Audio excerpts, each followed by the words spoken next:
Hebrews, Hebrews, Hebrews. This is Prophets of Awakening. This is our reading to the Tanak night. This is the 24th of December, 2025. We'll be reading 5 chapters tonight, 5 chapters out of the book of Joshua. We'll be reading chapters 21 through 25.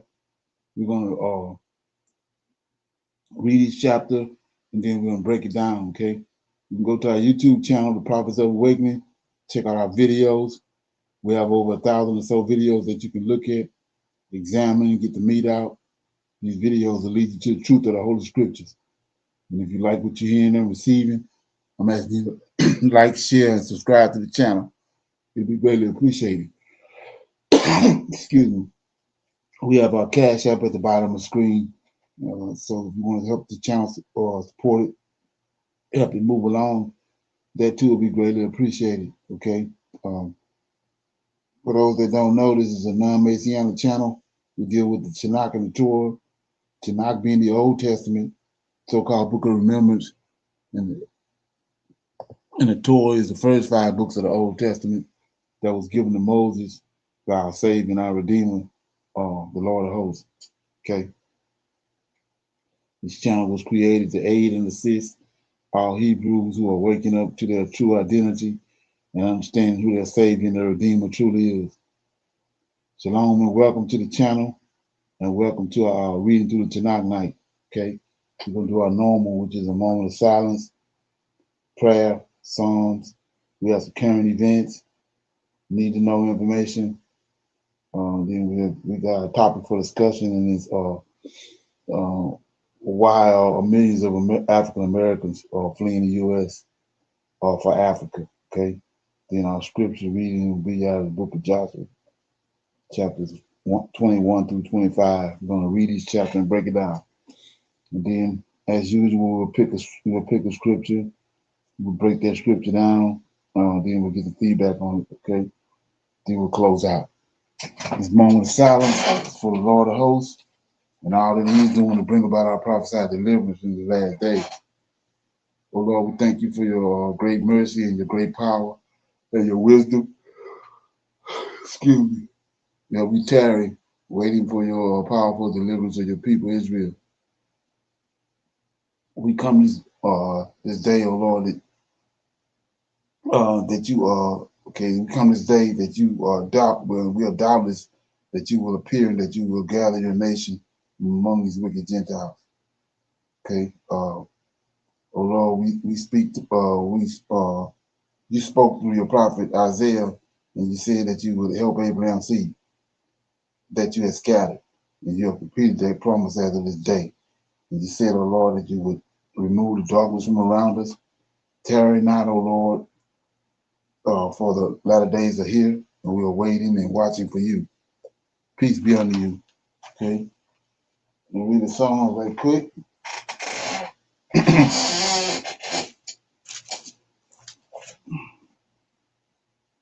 Okay.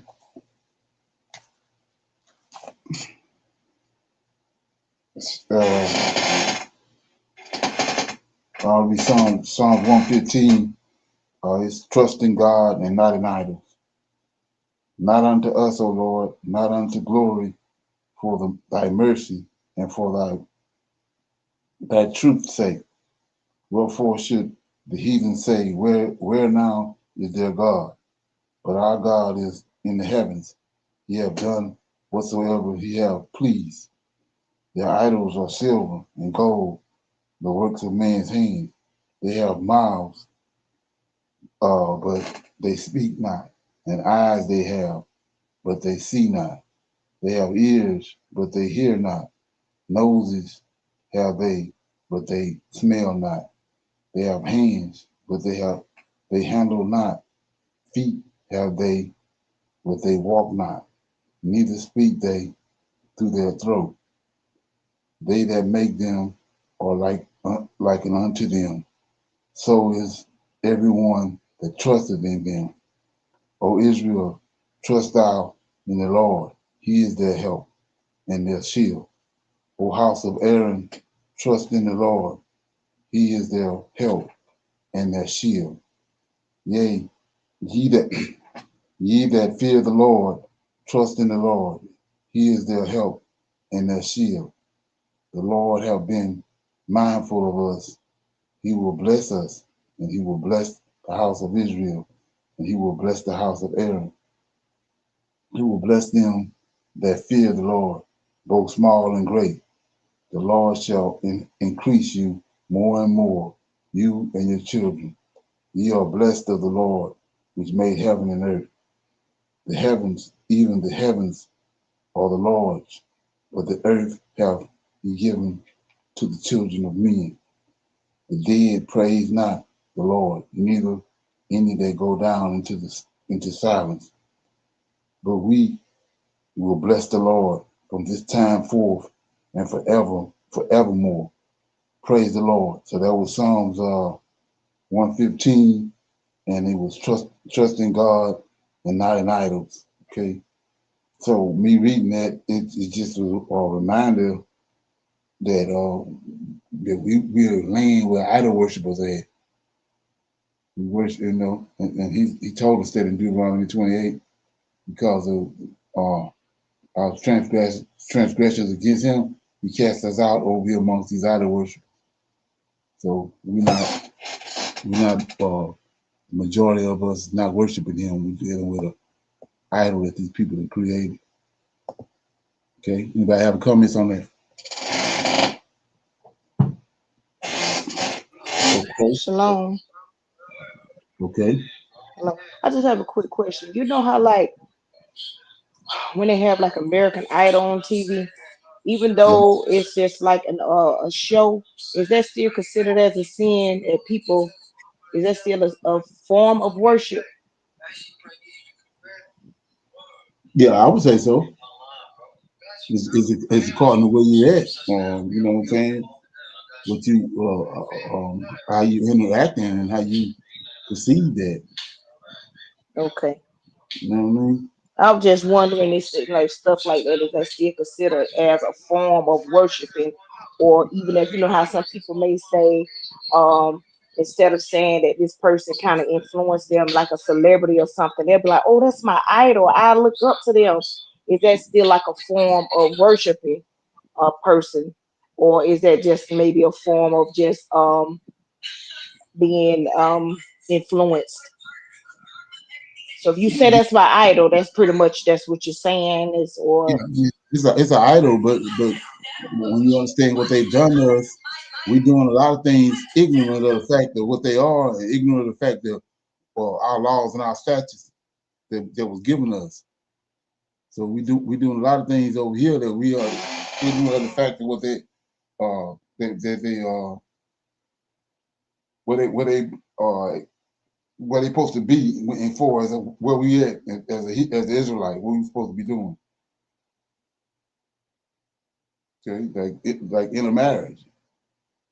He said, you know what I'm saying? He told us that I got a bunch of classes on that. How, don't let your sons marry their daughters, don't let your daughters marry their sons. But we ain't doing that. We all over the place. Okay. So with that being said, go to our current events. Making uncanny comparisons with Paul Kagame, my good friend Ibrahim Traore. And I say, some of these folks are operating in a slightly different environment where their word is obeyed instantly, without question. It's a different environment. You say, this guy is not doing things. Traore is doing them. Traore wakes up, dreams them up. Following morning, he makes a pronouncement. It is law. It is policy. Action follows. And I wake up and I say stuff. They look at me and say, what is this? What is this man talking about? We've taken a very heavy knock on that front, but we are also looking to diversify within the mining sector. Look at critical minerals, which we have plenty of, we have copper, nickel, we have cobalt, we have many other critical minerals, and we will be looking to leverage on our endowment in these regards to now begin industrialization. Difficulty with some of the challenges that face the African countries is that multilateralism is taking a beating. It's receding, or is being pushed back and pushed back vigorously, with the result that as survival responses, countries are approached individually. You own crypto, but you Okay. So this video is talking about how it's a smear campaign on Ibrahim Toure, and the IMF is telling them not to deal with Toure, not to deal with Burkina Faso. Okay, let's check it out. To power as a game changer. Others went far by calling him a Southern Traore after saying the time for Botswana is now to take control of its natural resources. Later on, IMF warned Botswana not to join Traore, not to follow steps taken by Burkina Faso after saying that Botswana should not buy 100% of its share from Western company De Beer. This is a warning to Botswana, and that if you take control of your natural resources, your economy will collapse. I don't know how the economy will collapse if Botswana will take control of its own diamond. One thing that these people that have succeeded is to divide we Africans. We are divided in a form that we cannot support each other. And we know, for instance, Botswana is hosting foreign military base of US. Can Botswana say, if you don't allow me to own my resources, remove your base? Can Botswana speak like that? Maybe Botswana want to say like that, but they fear if you change those, or you close those military bases, what they will do, they will take the same base to a neighbor country, so that they will use that base to destabilize you or to remove you from power. So like I said, they're trying to blackball Toure by going to, right now they're dealing with Botswana, and they're trying to tell them, well, in a way, putting pressure on them, the IMF telling them that not to deal with Toure, not to join him, not to have any interactions with him. Anybody got any comments on that? Are you surprised, or what you saying?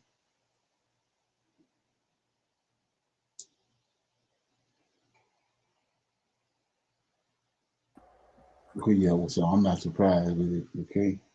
So let me go to this next video. Okay.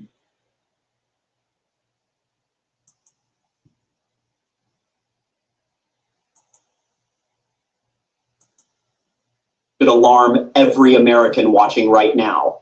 In what analysts are calling the most dramatic escalation of the US-China trade war in modern history, American markets just hemorrhaged over $50 billion in a single week as Beijing unleashed a retaliation strategy that caught Washington completely off guard. We're not talking about theoretical economic models here. We're talking about real money vanishing from retirement accounts, real jobs disappearing from manufacturing towns, and real price increases hitting families from Michigan to California.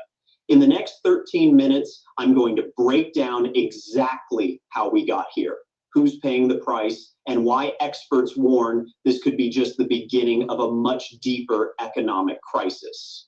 The question everyone's asking, how did we let it get this bad? Let me paint you the picture of what just happened.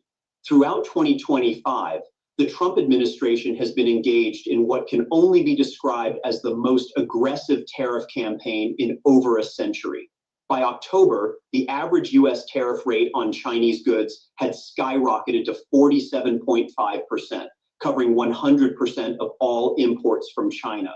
That's not a typo. Every single product coming from our largest trading partner now faces tariffs averaging nearly 50%, and it gets worse. when President Trump imposed an additional 50% tariff increase on April 9th, bringing baseline tariffs on Chinese imports to a staggering 104%, Beijing didn't hesitate. China responded with matching tariffs of 84% on American goods. The market reaction was immediate and brutal. On October 10th alone, the S&P 500 plunged 2.71%, the NASDAQ crashed 3.56%, and the Dow dropped 1.9%, wiping out billions in shareholder value in a single trading session. But here's what makes this different from previous trade disputes. This isn't just about soybeans and steel anymore. China's retaliation strategy has been surgical and devastating. On March 4th, Beijing slapped 10 to 15% retaliatory levies on approximately $21 billion worth of U.S. agricultural exports. American farmers, already struggling with tight margins, suddenly found themselves priced out of one of their largest export markets. Take the Johnson family in Iowa. For 3 generations, they've grown soybeans destined for Chinese markets. Last year, those exports represented 40% of their revenue. This year, Chinese buyers have vanished. We're sitting on grain we can't sell, Mark Johnson told reporters. The tariffs made us uncompetitive overnight. And it's not just agriculture. Technology companies with Chinese supply chains saw stock prices tumble. Gap saw its share price crater during the April tariff escalation. Target, Western Digital, Wayfair, Fortune 500 companies that rely on Chinese manufacturing or Chinese consumers all took massive hits. And you start to understand the real human cost of this policy. The Fortune 500 hasn't been spared. An analysis by Fortune magazine identified the companies most exposed to tariff volatility. The consumer cyclical sector, retail, apparel, vehicles, has taken direct hits. During the April escalation period, Gap's stock plummeted. Target saw significant losses, and Western Digital faced massive pressure due to its Chinese supply chain exposure. Tech companies have been particularly hard hit. Many rely on Chinese manufacturing for components or assembly. Apple, while not exclusively dependent on China, saw supply chain costs increase. Smaller tech companies without Apple's resources got devastated. And here's the geopolitical consequence nobody's talking about enough. While the US and China are locked in this tariff death spiral, China has been busy. Beijing recently announced zero tariff policies for 53 countries, pointedly excluding the United States. They're building alternative trade relationships, positioning themselves as the reasonable party in global commerce, while America looks increasingly protectionist and unreliable. Some have called for tariff relief, though few want to publicly break with the administration. Democrats have attacked the policy as a massive tax on working families, though their messaging has been muddled by the fact that protectionist sentiment has bipartisan support in certain sectors. Public sentiment is shifting dramatically. Polling shows that while Americans initially supported getting tough on China, enthusiasm evaporates when they connect tariffs to higher prices and job losses in their own communities. Okay, any feedback on that? Everybody got anything? Shalom, everyone. Yes, I experienced that tariff at that 80%. I ordered something at least 4 weeks ago, and it finally came about 3.5 weeks ago with the tariff of $249. And I sent it back. I didn't pay the tariff. I just canceled the whole order because the item wasn't worth paying the tariff of $249. Shalom. Okay, anybody else? Okay. So we got some need to know information right here. Okay.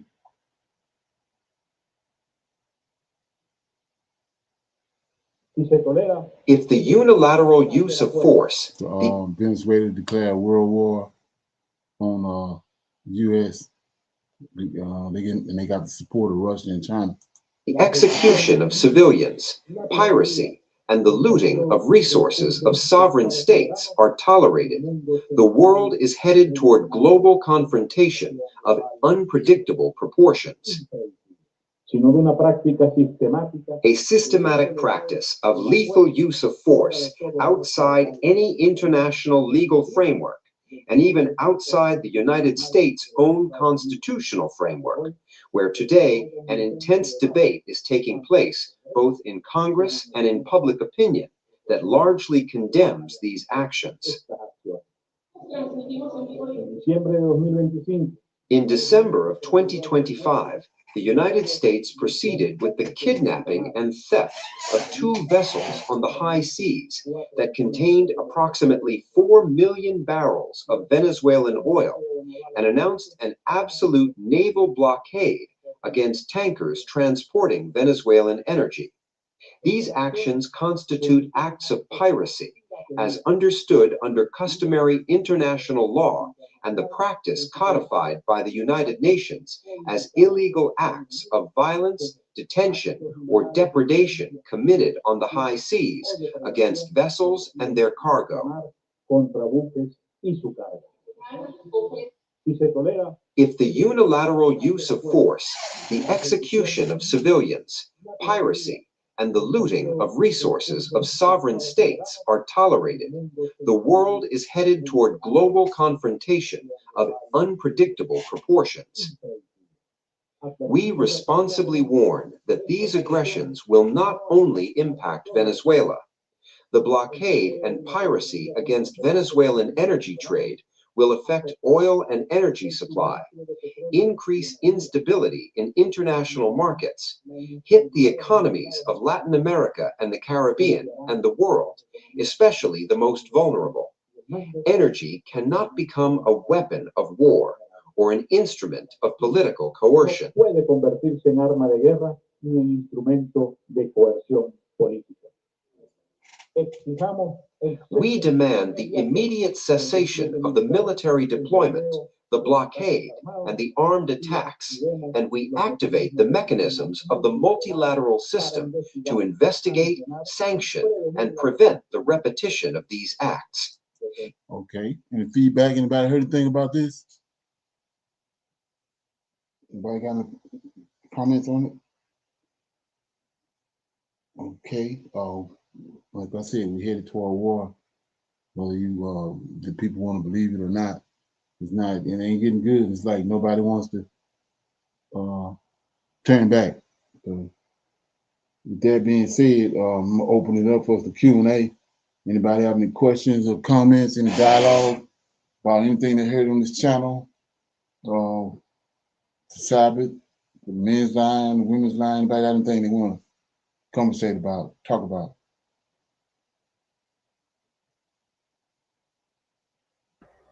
Shalom, everyone.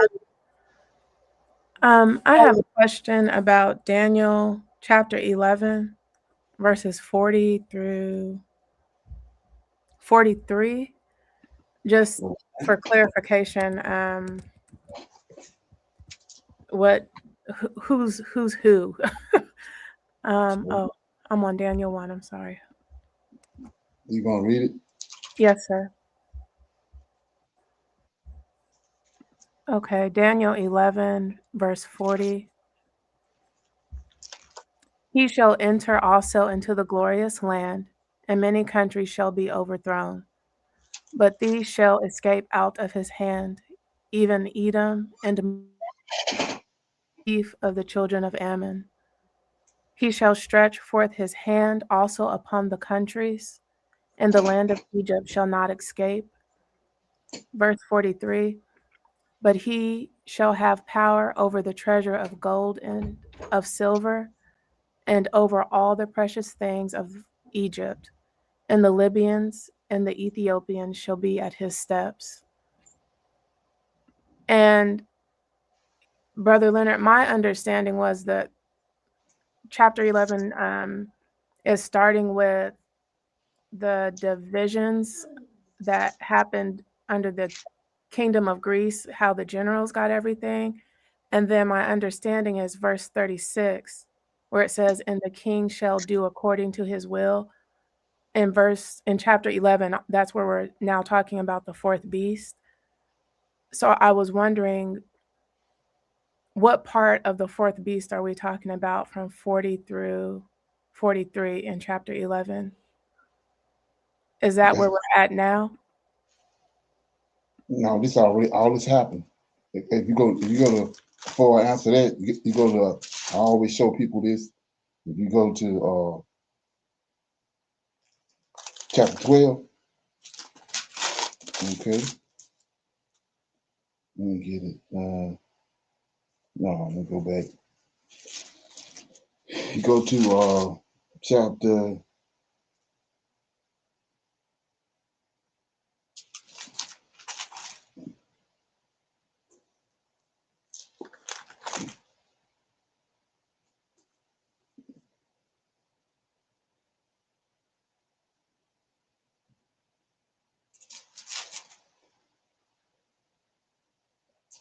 8,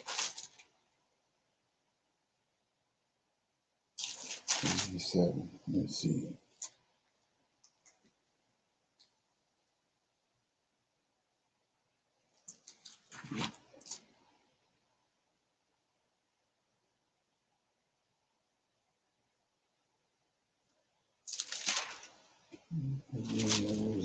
So I'm trying to find where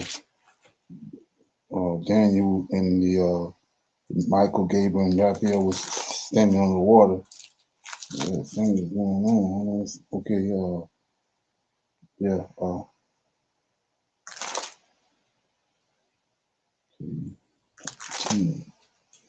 Mm,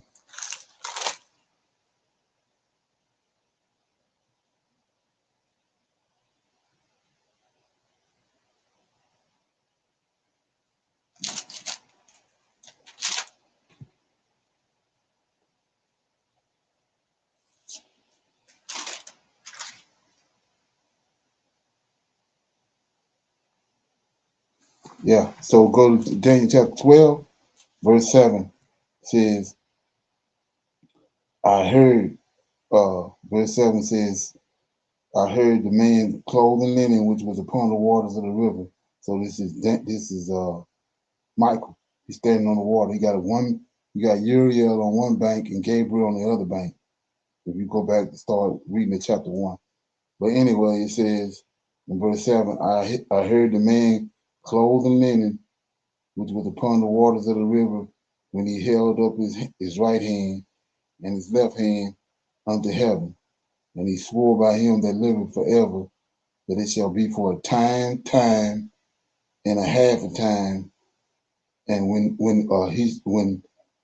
he shall have accomplished to scatter the power of the holy people, all these things shall be finished. And I heard, but I understood not. Then said I, O my Lord, what shall be the end of these things? So verse 7 is telling you everything that Daniel dealing with when the people get scattered, which was Antiochus scattered them. Once he done that, it was over with. Everything that we read in Daniel came to an end, already happened. So let me read it again. It says, and I heard the man clothed in linen, which was upon the waters of the river, when he held up his right hand and his left hand unto heaven, and he swore by him that liveth forever, that it shall be for a time, and a half a time, when he shall have accomplished to scatter the holy people. We already scattered. We got scattered back in 143 BC. So he says, scatter the holy people, all these things shall be finished. So you say, what are you talking about? You go to verse chapter 10, right? And it says, I'm always reading this. This is the 20. I'm always dealing with chapter verses 25, but 26 says, after 62 weeks shall the Messiah be cut off. We know that was Zerubbabel, but not for himself and the people of the prince that shall come. That's Antiochus. This is what he's talking about over here in verse 12. All these things shall be accomplished. So all that you reading in Daniel 11, all came to, it was already accomplished. By the time you get to Daniel 12, it's accomplished. So anyway, it says, 9 and 26. And after 62 weeks, the Messiah shall be cut off, but not for himself, and the people of the prince that shall come, it's Antiochus, first Maccabees, shall destroy the city and the sanctuary, and the end thereof shall be with a flood, and unto the end wars and desolation. Okay, so now I go back to chapter 11, when you understand that all this stuff that already happened. So go to chapter 11, verse 1, and it says, and I, so this is Gabriel. You got to understand that. That's Gabriel. And I, in the first year of Darius, this is the last king of the Medes and Persians. Right? Remember, it's two Darius. Darius that sent them back to. They went and they sent a letter to about he cut the rebuilding the temple off for 2 years. That's one Darius. This is the last Darius. That Darius was from the Medes and Persians, from the Medes. This Darius right here is the last Darius from the Persians, the second empire. So it says, also I, in the first year of Darius, see that? The Medes. See that? Not a Persian. It's a Persian Darius, but this is the last Darius. Darius the Medes. Even I stood and confirmed and to strengthen him. So, like I said, Antiochus came, and Antiochus conquered the Medes and Persians. He conquered Darius. So that's your timeline. So then you got to go to 14, where I'm always going. This is Daniel 11 and 14. And in these times, these are timelines. 14. And in these times, there shall many stand up against the king of the south. That's Ptolemy, one of Alexander's 4 generals. He's the king of the south. And in those times, there shall many stand up against the king of the south. Also, see that? The robbers of our people shall exalt themselves to establish the vision, but they shall fall. So what the vision is, Herod built a temple. And then in 70 AD, they failed just like the Israelites failed. All this your timelines. And then when you get over here where you was at, in 41, it says, he shall enter also into the glorious land and many countries shall be overthrown, but these shall escape out of his hands, even Edom, Moab, the chief of the children of Ammon, and he shall stretch forth his hands also upon the countries and the land of Egypt. That's Ptolemy. Ptolemy went and conquered Egypt. And then his lineage too. But you can actually say, if you go to First Maccabees, Antiochus, he did this right here. He shall stretch out his hands also upon the countries and the land of Egypt, and he shall not escape, but he shall have power over the treasures of gold and over the silver and over precious things of Egypt, and the Libyans and the Ethiopians shall be at his steps. But tidings out of the east and out of the north shall trouble him. So that's Antioch Epiphanes. If you go to First Maccabees, you're gonna read all that. So that's just like I said, all this didn't happen. He tells you that, Michael tells you that in verse 7, or Daniel 12 and 7.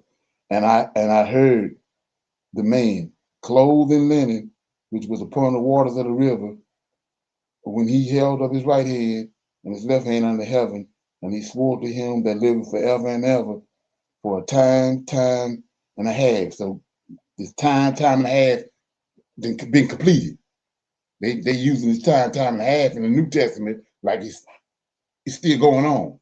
But he tells you right here, and I heard the man clothed in linen, which was upon the waters of the river, when he held up his right hand and his left hand unto heaven, and swore by him that liveth forever, that it shall be for a time and a half, and when he shall have accomplished to scatter the power of the holy people. That's Israel. It already happened with Antiochus. See that? The Yes. holy people. It said, and these things shall be. So Okay. my question is based on the end of chapter 11 Right. follows with chapter 12 saying, and at that time, Michael shall stand up. So can you explain, is there text that's missing after chapter 11? Because I've always read chapter 11 that it's all talking about the Greeks, except that right after that, chapter 12 starts with, at that time, Michael shall stand up, the great prince, which standeth for the children of thy people.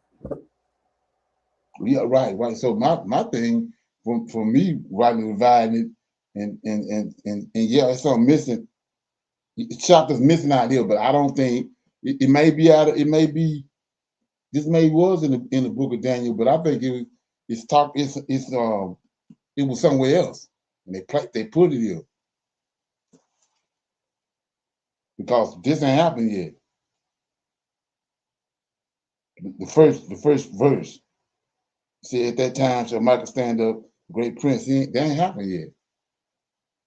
Yes, sir, exactly. So they, like I said before, it's no way under the sun. Just for a prime example is how you got one chapter in Obadiah. That's a joke. Only one chapter in a prophet got one chapter in the book of Obadiah, and then like you got 66 chapters in Isaiah. It's way more. Like I was saying with the apocrypha, you got the Bell and the Dragon, Susanna, all that's coming out of the book of Daniel. I'm thinking it's way more chapters in the book of Daniel than it was in Isaiah and Ezekiel and Jeremiah, because of all the stuff that you read in the Apocrypha. Pretty much, it was in the book of Daniel. The when you do the story about Susanna, that's Daniel when he was young, before he was taken to Babylon. Yes, sir. And Okay. removing whatever, sorry for the feedback, removing whatever was in between chapter 11 and chapter 12 would make sense for the Christian people, basically, Right. because it Exactly. presents like there's nothing in between. Exactly. And Right. I do remember we talked about Nehemiah chapter 10, the list of names that were sealed. And it threw me off when Obadiah was listed, but again, he only has one chapter. So he also was sealed, but he only had one chapter. Exactly. Right. So they taking out some of the stuff, and what they did was they took it out because they used it over in the New Testament. Just like we saw when I was talking with last night with AJ about the the star. It's the star that came in the sky is associated with Abraham, which is in the book of Joshua. So they used it over in the New Testament, so they had to denigrate the book of Joshua because that's where they got it from. And just like with Enoch, they denigrated the book of Enoch because Enoch is the son of man. They call Enoch is the son of man. So they want you to think that word or that phrase just all of a sudden popped up when JC came on the scene. But in the book of Enoch, all through the book of Enoch, these angels is calling him the son of man. He says he's that son of man. So those are the reasons why those books are banned, because they connect dots, or they expose a lot of the stuff they have in the Old Testament, in the New Testament. Okay. Anybody else got anything?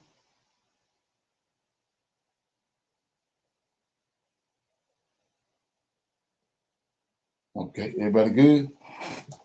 Everybody got nothing? Yes, sir. Thank you. Okay. So with that being said, let me go to my topic first. Let me see. Yeah, let me play this right quick.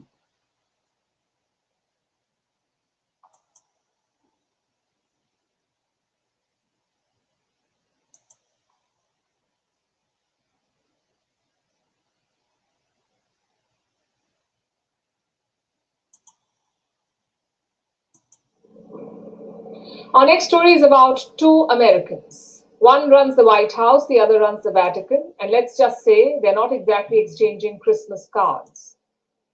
You already know who I'm talking about here. The first is Donald Trump, the President of the United States. The second is Pope Leo, the head of the Catholic Church.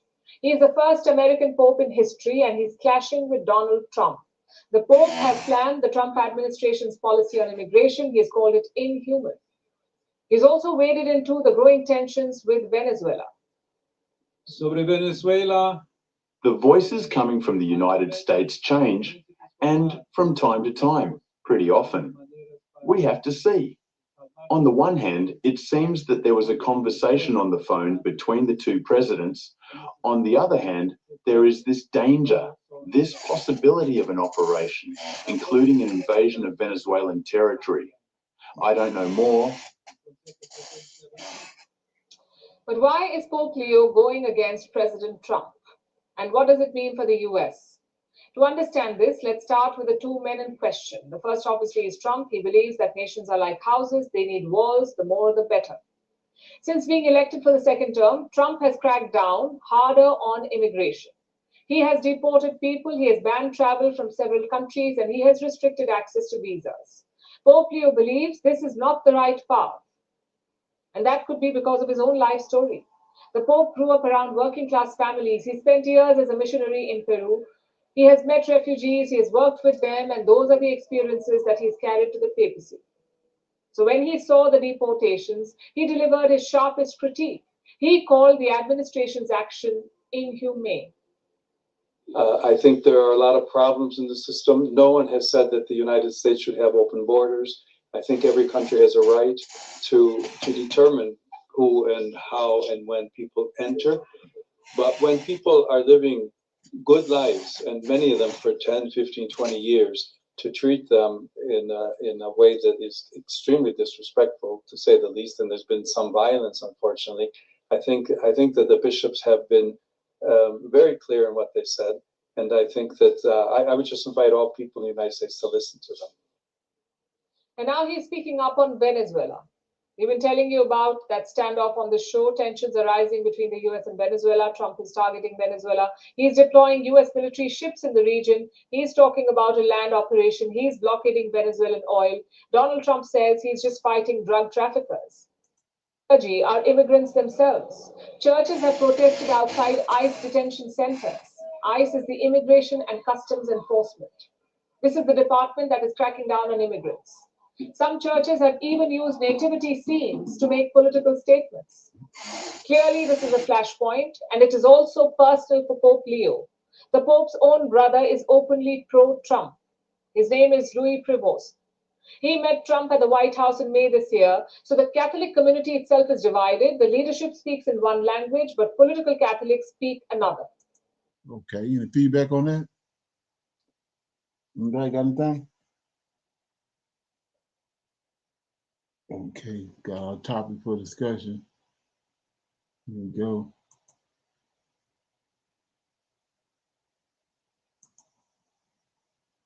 Yesterday,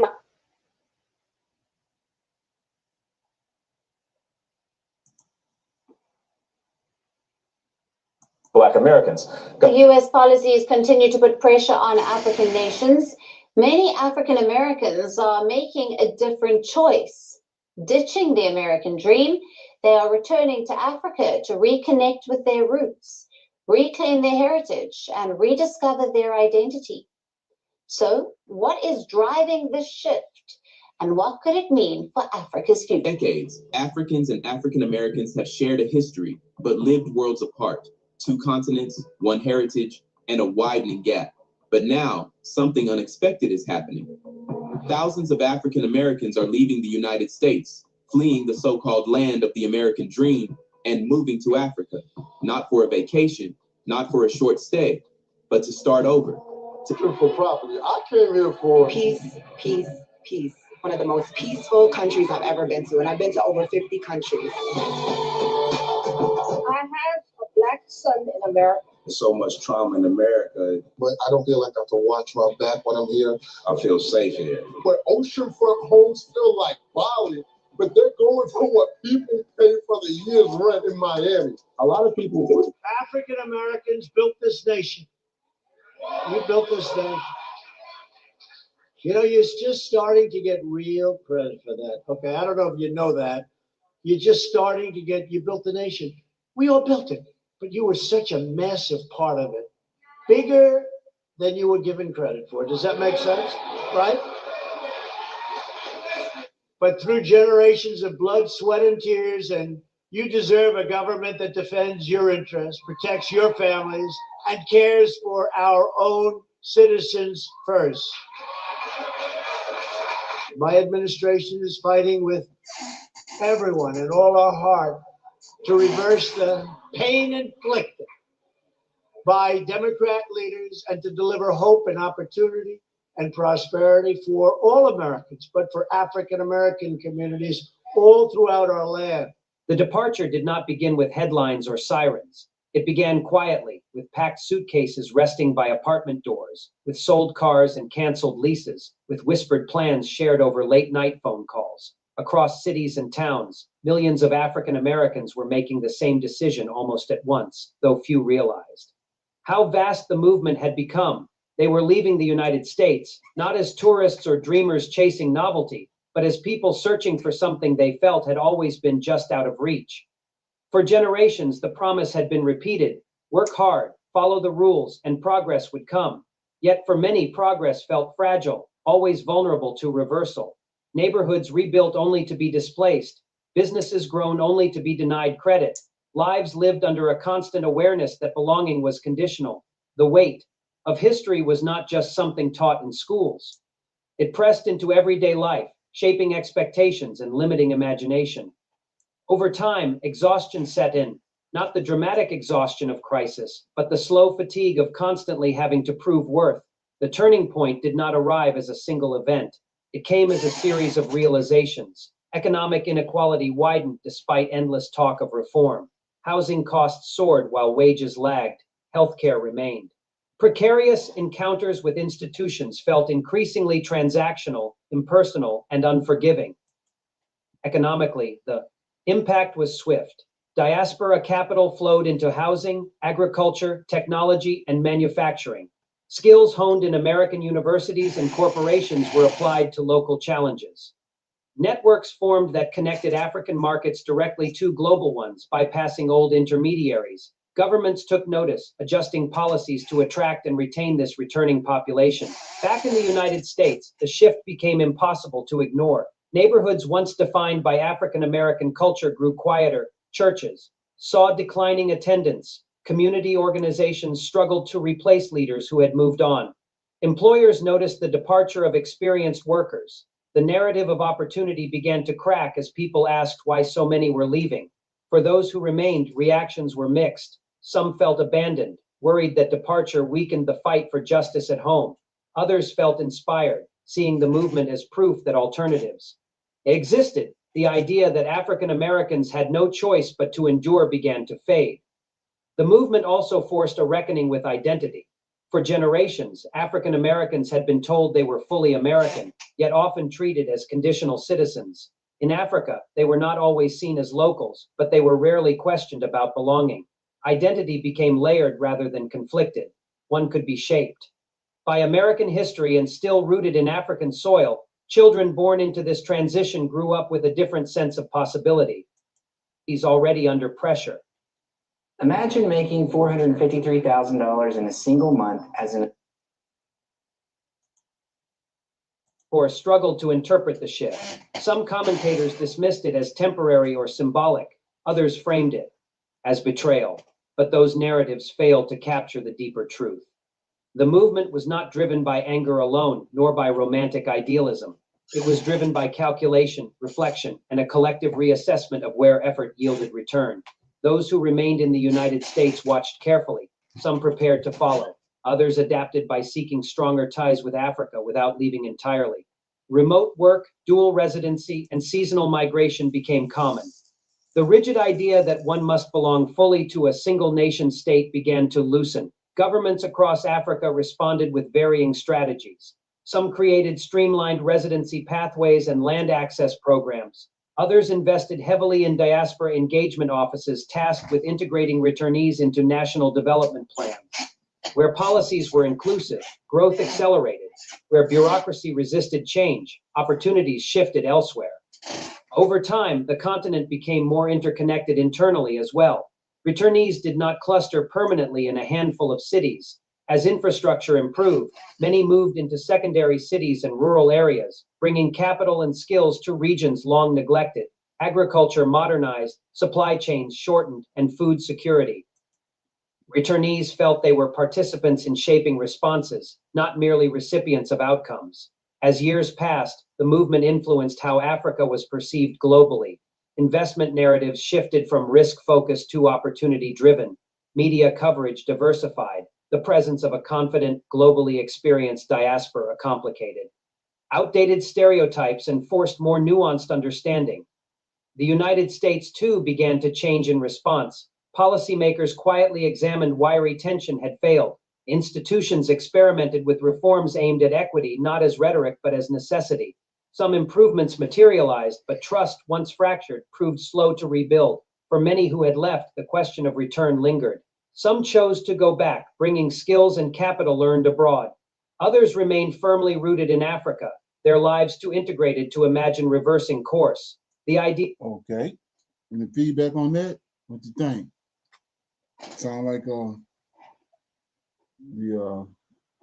second decade of return is it's just in full bloom.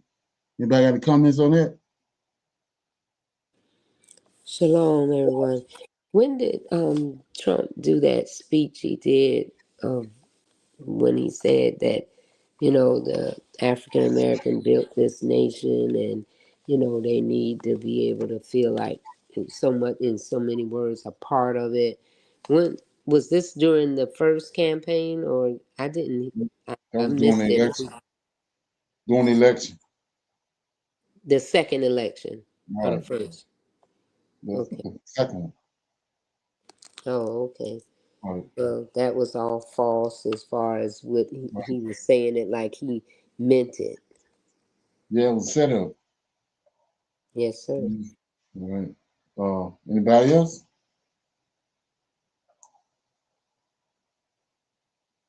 Okay. So with that being said, we're gonna go into and start reading out of the book of Jasher. We got 5 chapters. We're going to chapters 21 through 25. You want to read chapter 21, Brittany? Yes, sir. Let me get it here.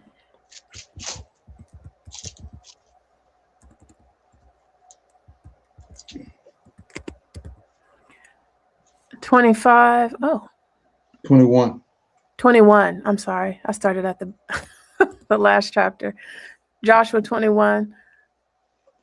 Then came near the heads of the fathers of the Levites unto Eleazar the priest, and unto Joshua the son of Nun, and unto the heads of the fathers of the tribes of the children of Israel. And they spake unto them at Shiloh in the land of Canaan, saying, The Lord commanded by the hand of Moses to give us cities to dwell in, with the suburbs thereof for our cattle. And the children of Israel gave unto the Levites out of their inheritance at the commandment of the Lord these cities and their suburbs. And the lot came out for the families of the Kohathites, and the children of Aaron the priest, which were of the Levites, had by lot out of the tribe of Judah, and out of the tribe of Simeon, and out of the tribe of Benjamin, 13 cities. And the rest of the children of Kohath had by lot out of the families of the tribe of Ephraim, and out of the tribe of Dan, and out of the tribe of Manasseh, 10 cities. And the children of Gershon had by lot out of the families of the tribe of Issachar, and out of the tribe of Asher, and out of the tribe of Naphtali, and out of the tribe of Manasseh and Bashan, 13 cities. The children of Merari by their families had out of the tribe of Reuben, and out of the tribe of Gad, and out of the tribe of Zebulun, 12 cities. And the children of Israel gave by lot unto the Levites these cities with their suburbs, as the Lord commanded by the hand of Moses. And they gave out of the tribe of the children of Judah, and out of the tribe of the children of Simeon, these cities which are here mentioned by name, which the children of Aaron, being of the families of the Kohathites, who were of the children of Levi, had, for theirs was the first lot. And they gave them the city of Arba, the father of Anak, which city is Hebron, in the hill country of Judah, with the suburbs thereof round about it. But the fields of the city and the villages thereof gave they to Caleb, the son of Jephunneh, for his possession. Thus they gave to the children of Aaron, the priest, Hebron, with her suburbs, to be a city of refuge for the slayer, and Libnah with her suburbs, and Jatir with her suburbs, and Eshtemoa with her suburbs, and Holon with her suburbs, and Debir with her suburbs, and Ain with her suburbs, and Juttah with her suburbs, and Beth-shemesh with her suburbs, 9 cities out of those 2 tribes. And out of the tribe of Benjamin, Gibeon with her suburbs, Geba with her suburbs, Anathoth with her suburbs, and Almon with her suburbs, 4 cities. All the cities of the children of Aaron, the priest, were 13 cities with their suburbs. And the children in the families of the children of Kohath, the Levites which remained of the children of Kohath, even they had the cities of their lot out of the tribe of Ephraim. For they gave them Shechem with her suburbs in Mount Ephraim, to be a city of refuge for the slayer, and Gezer with her suburbs, and Kibzaim with her suburbs, and Beth Horon with her suburbs, 4 cities. And out of the tribe of Dan, Eltekeh with her suburbs, Gibbethon with her suburbs, Aijalon with her suburbs, Gath-Rimmon with her suburbs, 4 cities. And out of the half tribe of Manasseh, Tanak with her suburbs, Gath-Rimmon with her suburbs, 2 cities. All the cities were 10 with their suburbs for the families of the children of Kohath that remained. And unto the children of Gershon, of the families of the Levites, out of the other half tribe of Manasseh, they gave Golan in Bashan with her suburbs, to be a city of refuge for the slayer, and Beshterah with her suburbs, 2 cities. Out of the tribe of Issachar, Kishon with her suburbs, Debarah with her suburbs, Jarmuth with her suburbs, and Ganim with her suburbs, 4 cities. And out of the tribe of Asher, Mishal with her suburbs, Abdon with her suburbs, Helkath with her suburbs, and Rehob with her suburbs, 4 cities. And out of the tribe of Naphtali, Kadesh in Galilee with her suburbs, to be a city of refuge for the slayer, and Hamath-dor with her suburbs, and Kartan with her suburbs, 3 cities. All the cities of the Gershonites, according to their families, were 13 cities with their suburbs. And unto the families of the children of Merari, the rest of the Levites, out of the tribe of Zebulun, Jokneam with her suburbs, Qatar with her suburbs, Dimnah with her suburbs, Nahalah with her suburbs, 4 cities. And out of the tribe of Reuben, Bezer with her suburbs, Jahaza with her suburbs, Kedemoth with her suburbs, and Mephath with her suburbs, 4 cities. And out of the tribe of Gad, Ramoth in Gilead with her suburbs, to be a city of refuge for the slayer, and Mahanaim with her suburbs, Heshbon with her suburbs, Jazer with her suburbs, 4 cities in all. So all the cities of the children of Merari, by their families, which were remaining of the families of the Levites, were by their lot 12 cities. All the cities of the Levites, within the possession of the children of Israel were 48 cities with their suburbs. These cities were every one with their suburbs round about them. Thus were all these cities. And the Lord gave unto Israel all the land which he sware to give unto their fathers. And they possessed it, and dwelt therein. And the Lord gave them rest about, according to all that he sware unto their fathers. And there stood not a man of all their enemies before them. The Lord delivered all their enemies into their hand. There fell not aught of any good thing which the Lord had spoken unto the house of Israel. All came to pass. And Shalom, that was Joshua 21. Okay, you got anything? Any feedback out of that?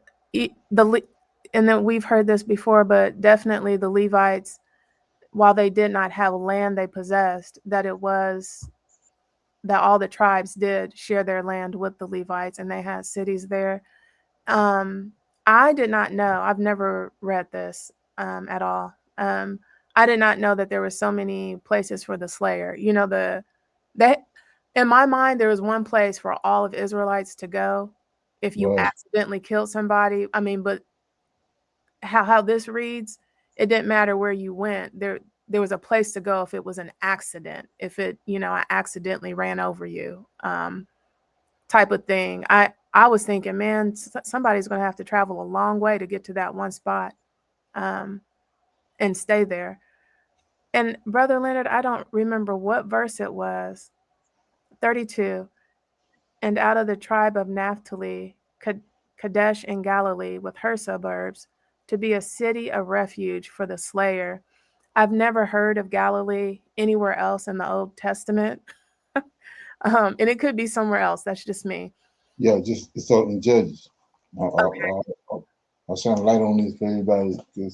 So you go to Judges, right quick. I think it's chapter 4. Let me get that right quick.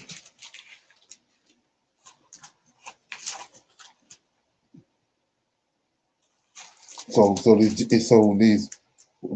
is exposed is that it's Gentiles way back here among the Israelites. They didn't drive them all out.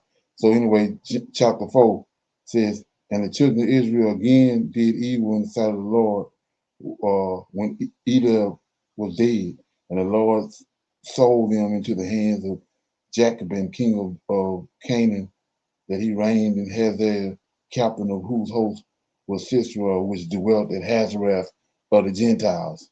So that's when you go Google it, or go to Strong's and all that and Google it, that Hazareth for the Gentile is Galilee.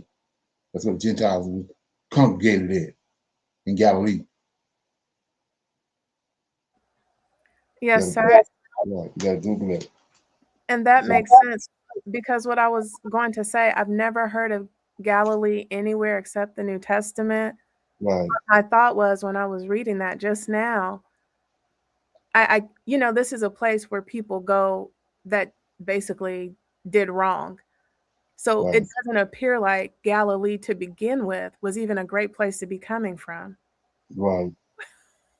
To say you were born there didn't speak too much of you.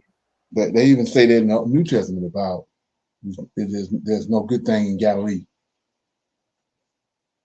Right. But anyway, so what you just read is what a lot of people don't know and they don't understand.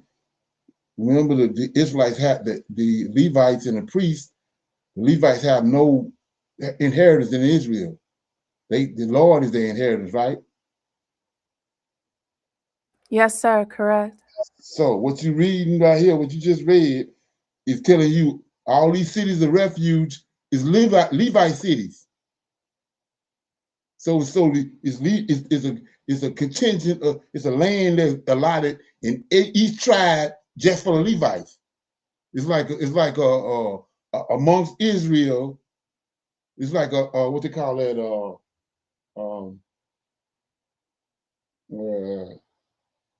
it's just like America when they got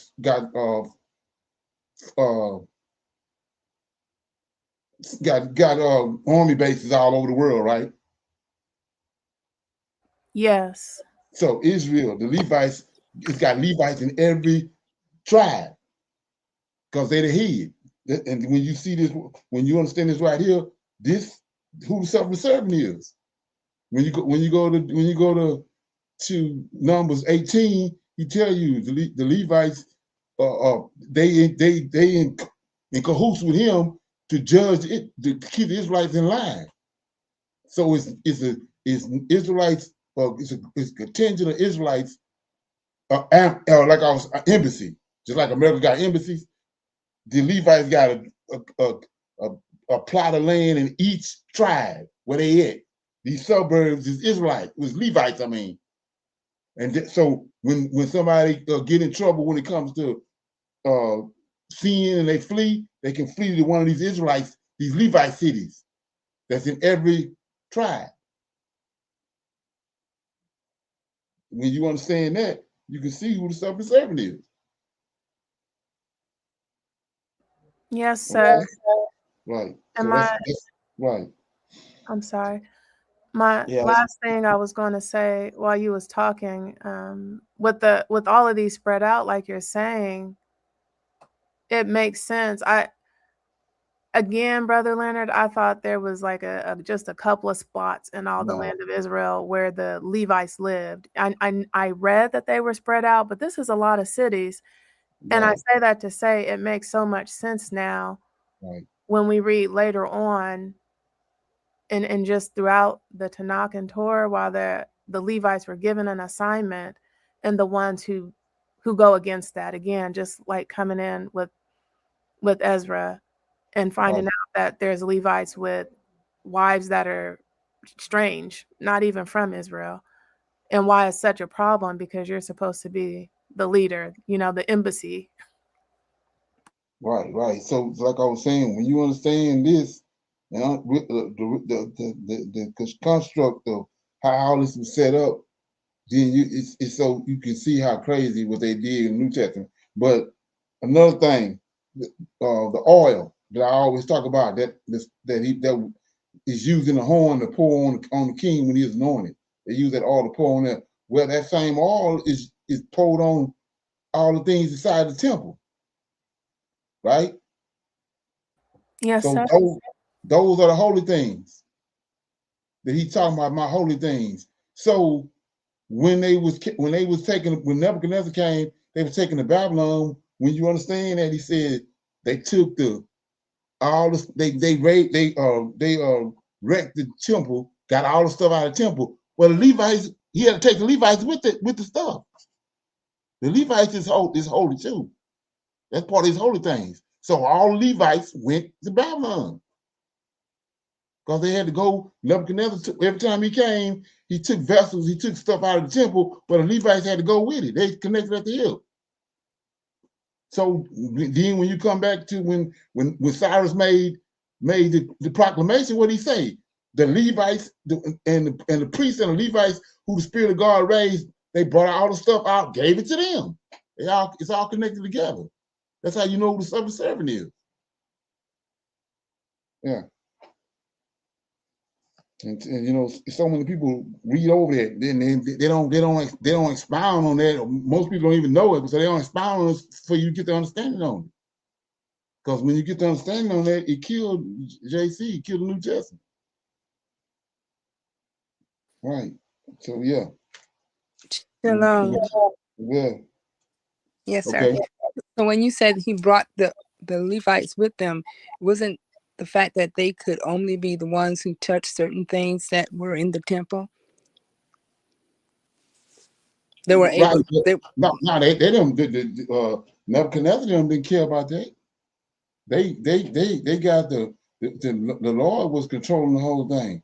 The Levite, the priest and the Levites is part of the temple. All of this, when they got all of the menorah and the golden cups and all that Balthazar had when he made that feast, all that, the Levites is holy too. All them they all in the temple.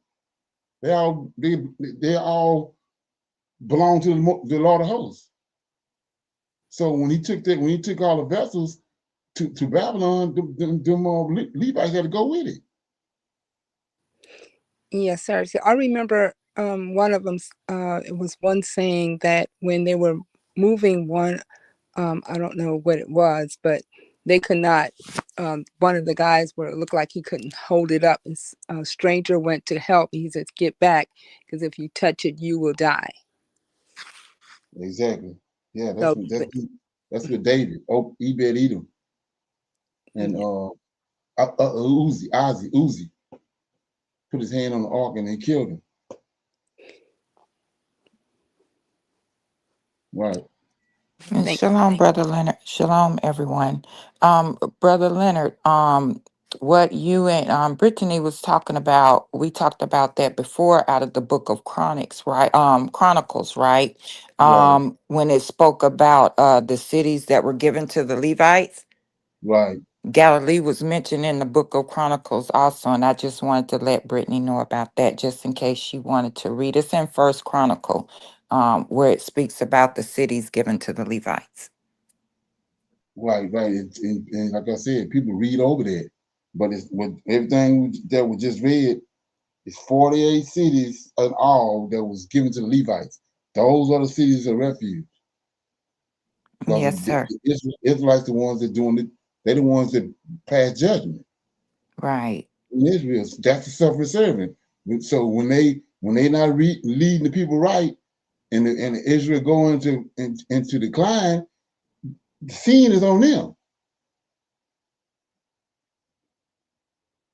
They're responsible for that because they over the temple. They over the Most High's laws and statutes, and they are coexisting with him. Okay, everybody good on that? yes, sir. Okay, AJ, you want to read 22 and 23? Shalom. Yes, sir. In Joshua 22, and it says, Then Joshua called the Reubenites and the Gadites and the half tribe of Manasseh, and said unto them, You have kept all that Moses, the servant of the Lord, commanded you, and have obeyed my voice in all that I commanded you. You have not left your brethren these many days unto this day, but have kept the charge of the commandment of the Lord your God. And now the Lord your God have given rest unto your brethren, as he promised them. Therefore now return ye and get you into your tents and onto the land of your possession, which Moses, the servant of the Lord, gave you on the other side of the Jordan.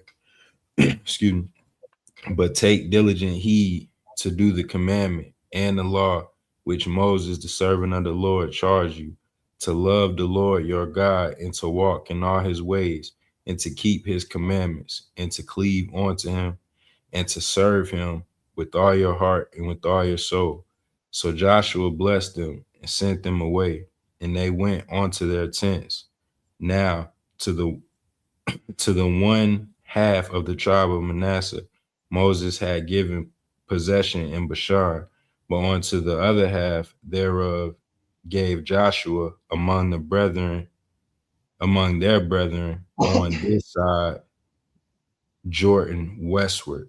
And when Joshua sent them away also unto their tents, then he blessed them, and he spake unto them, saying, Return with much riches unto your tents, and with very much cattle, with silver and with gold, and with brass and with iron, and with very much raiment. Divide the spoil of your enemies with your brethren.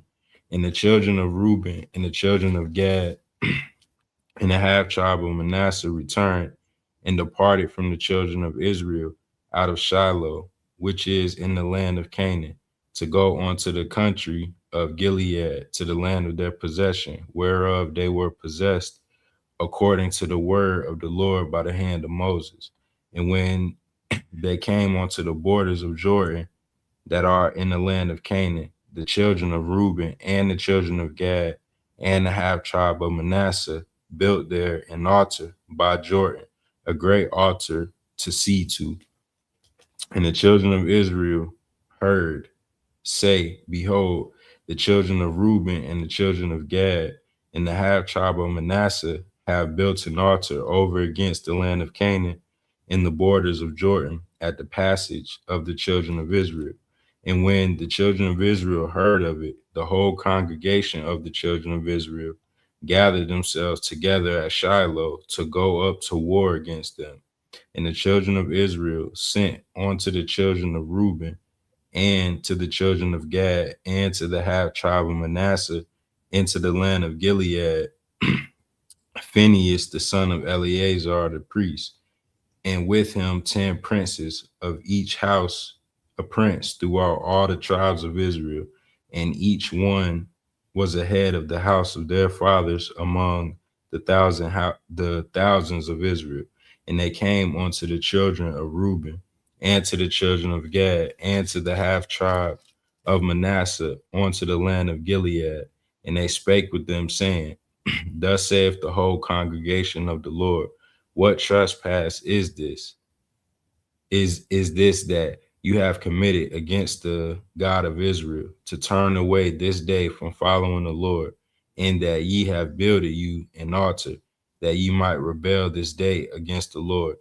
Is this iniquity of Peor too little from us, from which we are not cleansed until this day, although there was a plague in the congregation of the Lord, but that ye must turn away this day from following the Lord?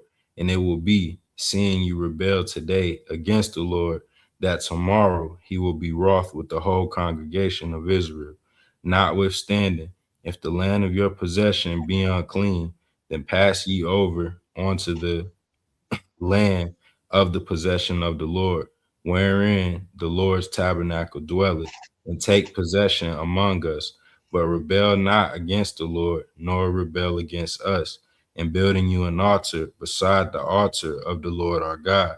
Did not uh did not Achan the son of Zerah commit a trespass in the accursed thing, and wrath fell on all the congregation of Israel, and that man perished not alone in his iniquity.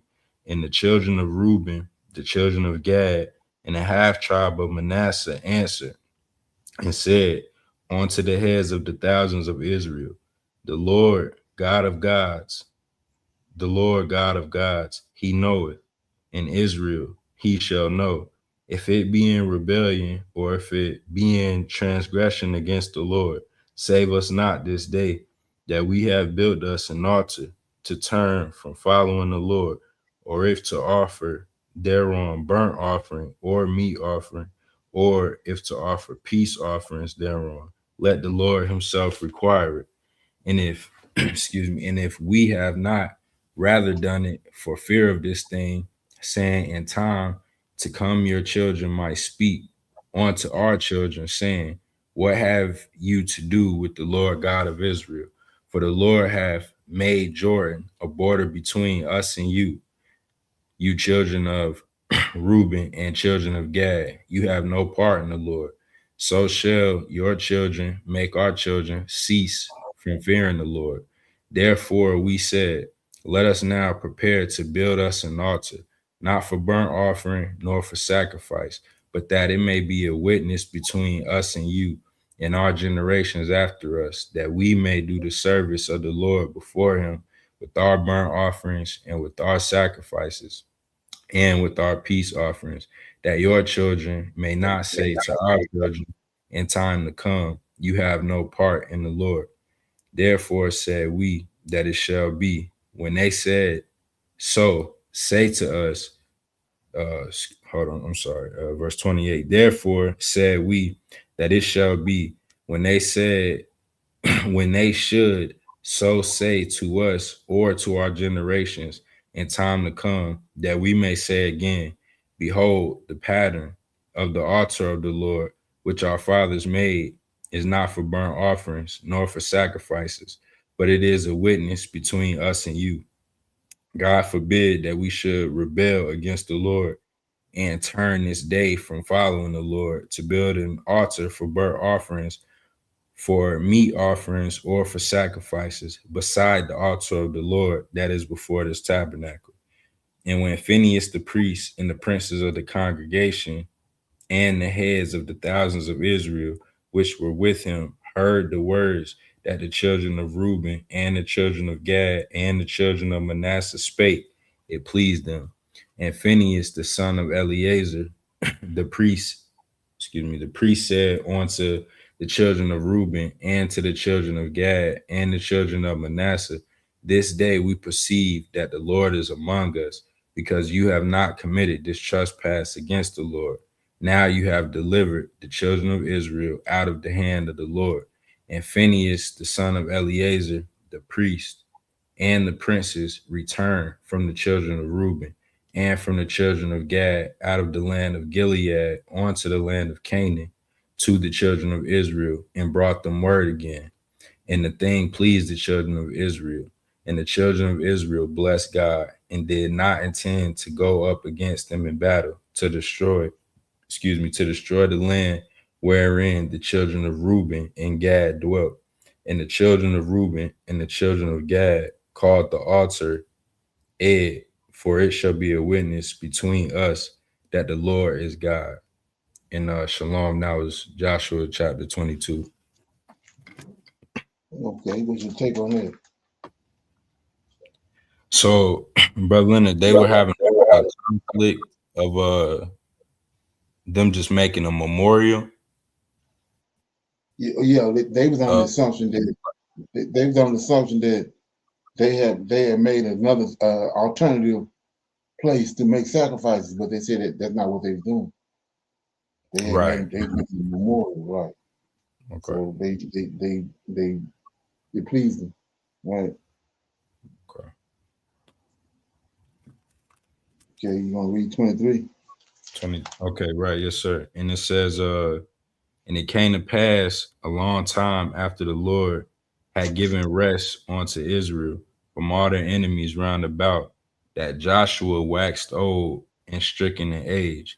And Joshua called for all Israel, and for their elders, and for their heads, and for their judges, and for their officers, and said unto them, I am old and stricken in age, and you have seen all that the Lord your God hath done unto all these nations because of you. For the Lord your God is he that hath fought for you. Behold, I have divided unto you by lot these nations that remain to be an inheritance for your tribes from Jordan, with all the nations that I have cut off, even unto the great sea, the great sea westward. And the Lord your God, he shall expel them from before you and drive them from out of your sight, and you shall possess their land as the Lord your God hath promised you. But be ye therefore very courageous to keep and to do all that is written in the book of the law of Moses, that you turn not aside therefrom to the right hand or to the left, that ye come not among these nations, these that remain among you, neither make mention of the name of their gods, nor cause to swear by them, neither serve them, nor bow yourselves unto them, but cleave unto the Lord your God, as you have done unto this day.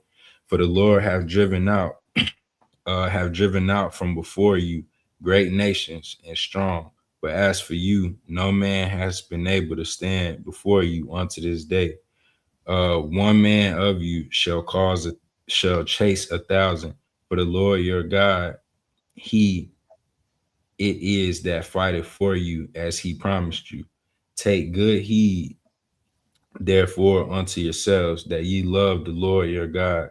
Else, if ye do in any wise go back and cleave unto the remnant of these nations, even these that remain among you, and shall make marriages with them, and go in unto them, and they to you, know for a certainty that the Lord your God will no more drive out any of these nations from before you, but they shall be snares and traps unto you, and scourges in your sides, and thorns in your eyes, until you perish from off this good land which the Lord your God has driven you. And behold, this day I am going the way of all the earth, And you know in all your hearts and in all your souls that not one thing hath failed of all the good things which the Lord your God spake concerning you. All are come to pass on to you, and not one thing has failed thereof. Therefore it shall come to pass that as all good things are come upon you, which the Lord your God promised you, so shall the Lord bring upon you all evil things, uh, until he have destroyed you from off this good land which the Lord your God has driven you. When you have transgressed the covenant of the Lord your God, which he commanded you, and have gone and served other gods and bow yourselves to them, then shall the anger of the Lord be kindled against you, and you shall perish quickly from off the good land which he hath given you. And Shalom, that was Joshua chapter 23. Right, yeah. Notice that in 15 and 16, Joshua was prophesying to them the same way Moses did. Right. That's actually the curses right there. Deuteronomy 28, 15 and 16. Right. Because he said after he did them good, then he had to turn around and he had to curse them. So we see that right, Moses and Joshua is they on one accord. Okay. Sure. So I'm gonna read 24. Okay. Joshua 24. It says Joshua farewell address. And Joshua gathered all the tribes of Israel to Shechem and called for the elders of Israel and for their heads and for their judges and for their officers, and they presented themselves before God.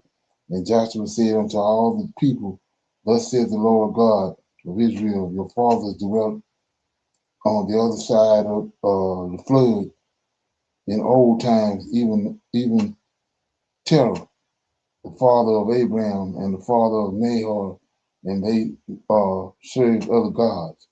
And I took your father Abraham from the other side of the flood and led him throughout all the land of Canaan and multiplied his seed and gave him Isaac. And I have and I gave unto Isaac Jacob and Esau, and I have gave unto Esau Mount Seir to possess it. But Jacob and his children went down into Egypt. I sent Moses also and Aaron, and I plagued Egypt according to that which I did not, that I did among them. And afterwards, I thought you out, and I brought you out, and I brought your fathers out of Egypt, and ye came unto the sea, and the Egyptians pursued after your fathers with chariots and horsemen unto the Red Sea. And when they cried unto the Lord, he put darkness between you and the Egyptians, and brought the sea upon them and covered them, and your eyes have seen what I have done in Egypt. And ye dwelt in the wilderness a long season, and I brought you into the land of the Amorites, which dwelt on the other side of the Jordan, and they fought with you, and I gave them into your hand that ye might possess their land, and I destroyed them from before you. Then Balak, the son of Zippor, king of Moab, arose and warred against Israel, and sent and called Balaam, the son of Beor, to curse you. But I would not hearken unto Balaam. Therefore he blessed you still. So I delivered you out of his hand. And ye went over the Jordan and came unto Jericho, and the men of Jericho fought against you, the Amorites and the Perizzites and the Canaanites and the Hittites and the Gershites, the Hivites and the Jebusites, and I delivered them into your hands. And I sent the hornets before you, which drove them out from before you, even the two kings of the Amorites, but not with thy sword, nor with thy bow. And I have given you a land for which ye did not labor, and cities which thou did not build. and he dwelt in them. Of the vineyards and olive yards which ye planted not, do ye eat. Now therefore fear the Lord, serve him in sincerity and in truth, and put away the gods which your fathers served on the other side of the flood and in Egypt, and serve ye the Lord. And if it seem evil unto you to serve the Lord, choose you this day whom you shall serve, whether the gods which your fathers served, they were on the other side of the flood, or the gods of the Amorites, in which land ye dwell. But as for me and my house, we will serve the Lord. And the people answered and said, God forbid that we should forsake the Lord to serve other gods. For the Lord our God, he is that brought us up and our fathers out of the land of Egypt, from the house of bondage, and which did those great signs in our sight, and preserved us in all the way wherein we went, and among all the people through whom we passed. And the Lord drove out from before us all the people, even the Amorites which dwell in the land. Therefore, we will also serve the Lord, for he is our God. And Joshua said unto the people, ye cannot serve the Lord, for he is a holy God. He is a jealous God. He will not forgive your transgressions nor your sins. Okay? If ye forsake the Lord and serve strange gods, then he will turn and do you hurt and consume you. After that, he have done you good.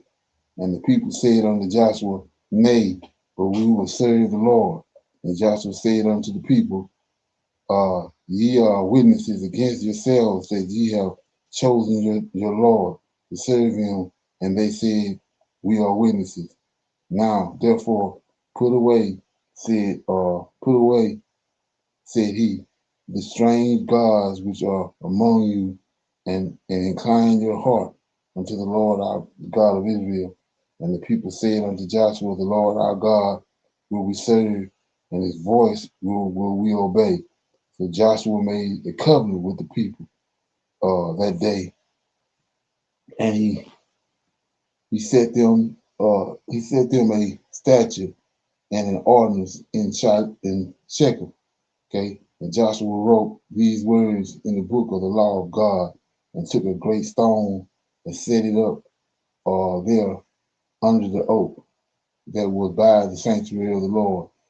And Joshua said unto all the people, behold, this stone shall be a witness unto us, for it have heard all the words of the Lord which he spake unto us. It shall be therefore a witness unto you, lest ye deny your God.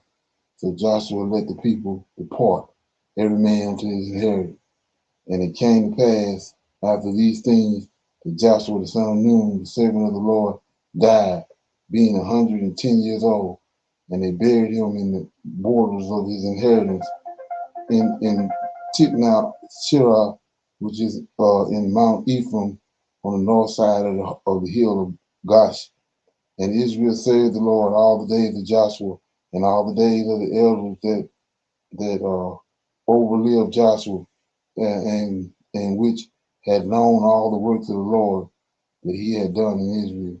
And the bones of Joseph, which the children of Israel brought up out of Egypt, buried they in Shechem, in the parcel of the ground which Jacob bought of the sons of Hanah, the father of Shechem, for 100 pieces of silver, and it became the inheritance of the children of Joseph. And Eleazar, the son of Aaron, died, and they buried him in a hill that pertained to Phinehas, his son, which was given him in Mount Ephraim. Okay, so that was Joshua chapter 24. We read chapters 21, 22, 23, and 24. That was closed out the book of Joshua, excuse me. And so next week we'll pick up when Judges chapter in Judges. We'll read the first 5 chapters in Judges. Anybody got any comments or feedback on what they heard?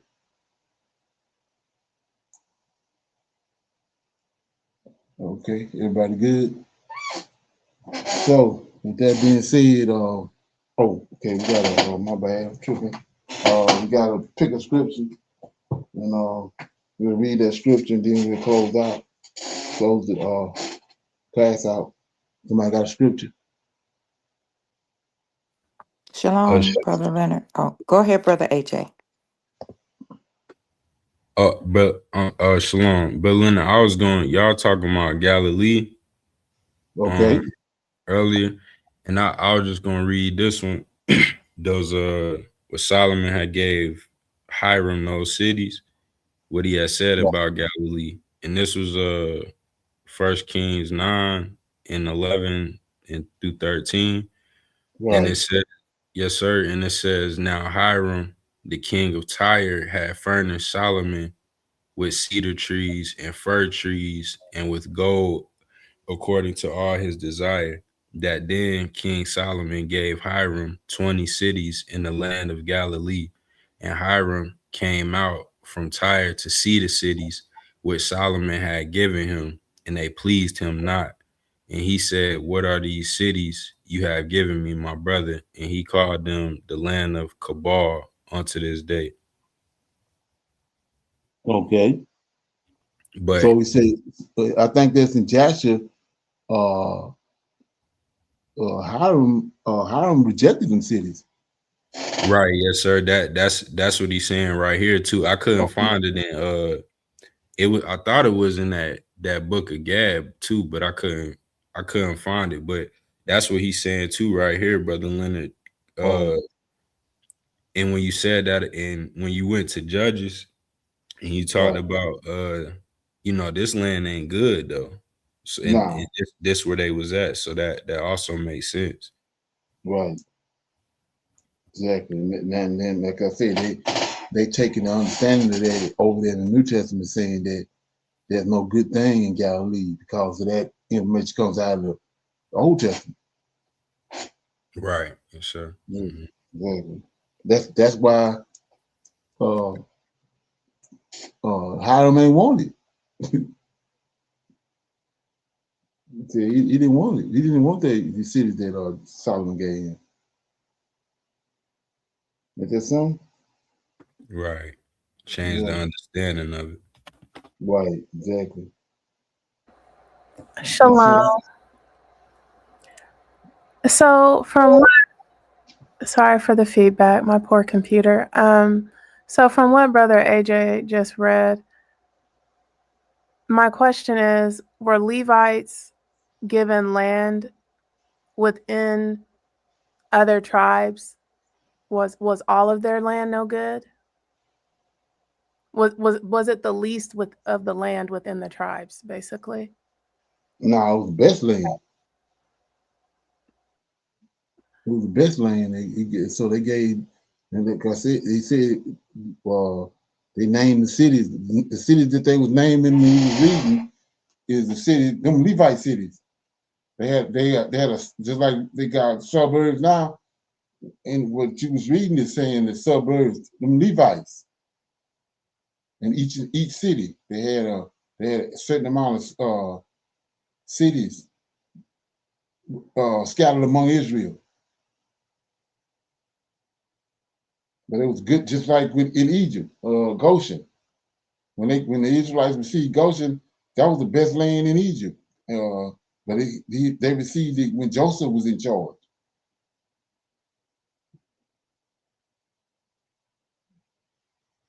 Yeah,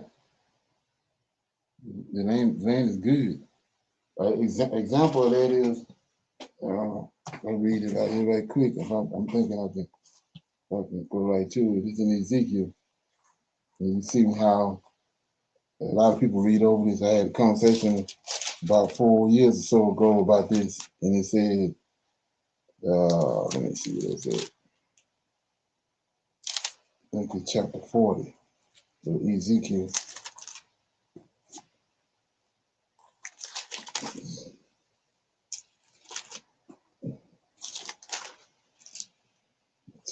he measured the temple, and then it says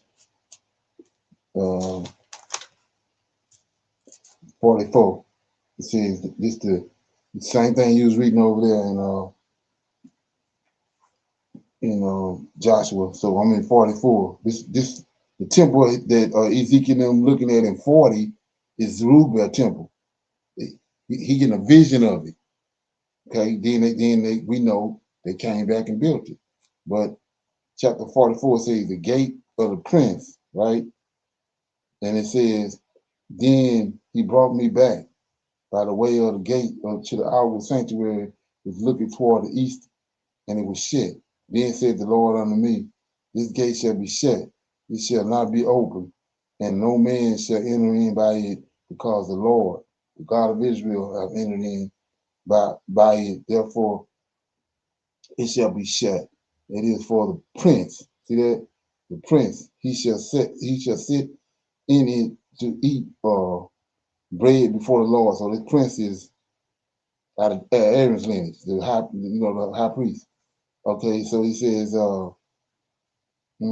he shall set in it to eat bread before the Lord, and he shall enter in the gate in the way by the porch of that gate, and he shall go out by the way of the same. Then brought he me by the way of the north gate before. Let me get on to this. The Lord said unto me, son of man, can't even get it. Verse 9 says, thus said the Lord, no stranger uncircumcised in heart, nor uncircumcised in flesh, shall enter into my sanctuary, my strange of any stranger that is among the children of Israel, and the Levites that are gone away from far from me, when Israel went astray, which went astray away from me after their idols, they shall even bear the iniquity. Yet they shall be ministers in the sanctuary. Let me find it. I'm in the wrong place. Yeah, here you go, 45. So this is right here. Moreover, when ye shall divide by lot, see that the same thing over there, what you just read. So this is when they came back to build a temple, Zerubbabel temple. Moreover, when ye shall divide by lot the land for inheritance, ye shall offer an oblation unto the Lord, a holy portion of the land. See that? A holy portion of the land.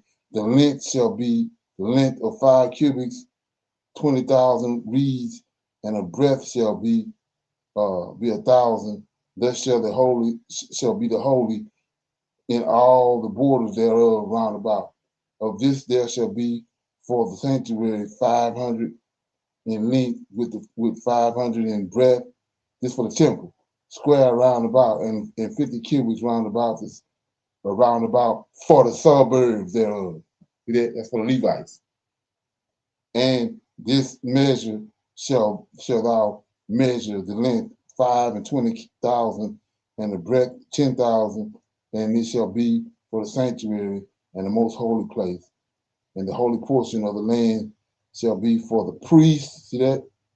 The holy portion of the land shall be for the priests, the ministers of the sanctuary, which shall come near to meet to minister unto the Lord, and it shall be a place for their houses, and the holy place for their sanctuary, and the 5 and 20,000 of length, and the 10,000 of the breadth shall also the Levites, the ministers of the house, have for themselves for the possession for the 20,000. So it's the best of the land. It ain't the worst of the land. The portion that the Levites get is the best of the land. Okay. Everybody good? Yes. Yes, sir. Okay, so with that being said, I'm gonna say shalom, everybody. We got our women's advanced Bible study tomorrow night, from 7 to 9 p.m. The men can come in through YouTube. So I'll see everybody tomorrow at 7. And say shalom, shalom, and another shalom. Shalom, Shalom, everyone. everyone. Hello, everyone.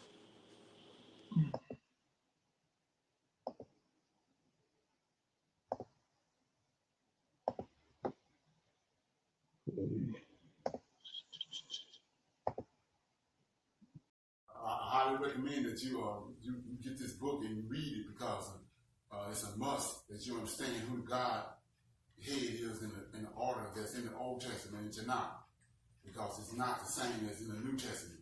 And when you read this and you get an understanding, then the scriptures open up and then you begin to understand. So I highly recommend that you get this book. It's the Elohim of Israel, and it's a breakdown on the word Elohim and who the God of Israel is and the Godhead.